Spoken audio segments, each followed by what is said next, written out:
আস্তে আস্তে আস্তে আস্তে, সাবধানে নামাও যেন না ফাটে, খুব সাবধান। আস্তে আস্তে, এই সাবধানে তো, সাবধানে ফেটে না যায়, খুব সাবধান। চেয়ারম্যান সাহেব, এইবার এতদিনে একটা কামের কাম করছেন। 200 বস্তা চালের ভিতরে 40 বস্তায় সরাই ফেলাইছেন। ভালো হয়েছে, গোপন জায়গায় রাখছেন। এই জায়গায় তো ভালো ছিল, নিরাপদ ছিল, গোপন ছিল। ওখানে আবার কই নিতেছেন? এই এই পাঁচটায় থাক, এটা নিয়ে চল, বাকিটা পরে নেব। চল চলো চলো, দেখো। আমি যাবো? হ্যাঁ চলো। আচ্ছা, এই চল।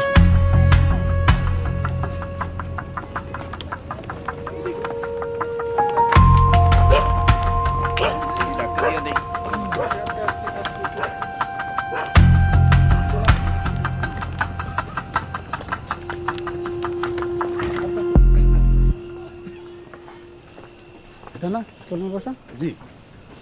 শেফালির মা, ও শেফালির মা, বাসায় আসো নাকি? আসসালামু আলাইকুম চেয়ারম্যান সাহেব। ওয়ালাইকুম আসসালাম। আপনি এত রাতে কি মনে করা? তা তুমি যে ওই চাল নেওয়ার জন্য নামটাম লেখাইলে না, ঘটনা কি? আমি অনেক দিন ধরে অসুস্থ, শরীরটা ভালো না, এই জন্য আমি জানি না। খোঁজ টোজ রাখতে পারিস না? শোনো, তোমার পাওনাটা নিয়ে আইছি। এই এক বস্তা চাল ভিতরে ঢুকাই দে। আমার পাওনা মানে? আমি তো কিছুই বুঝতে পারতেছি না। অবাক হওয়ার কিছু নাই, তোমার পাওনা তুমি বুঝে নাও। এই ঢুকাই দে, ঢুকাই দে, দেখো কোথায় রাখবে, দেখো। যাও। এক বস্তা চাল?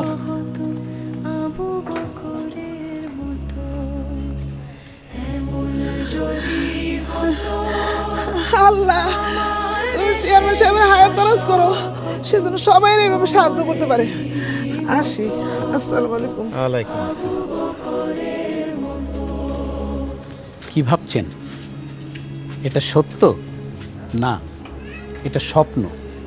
এই স্বপ্নের বাংলাদেশ গড়তে চাইলে একজন যোগ্য ও সৎ লোককে ভোট দিন, তাহলেই এই স্বপ্নের বাংলাদেশ গড়তে পারবেন।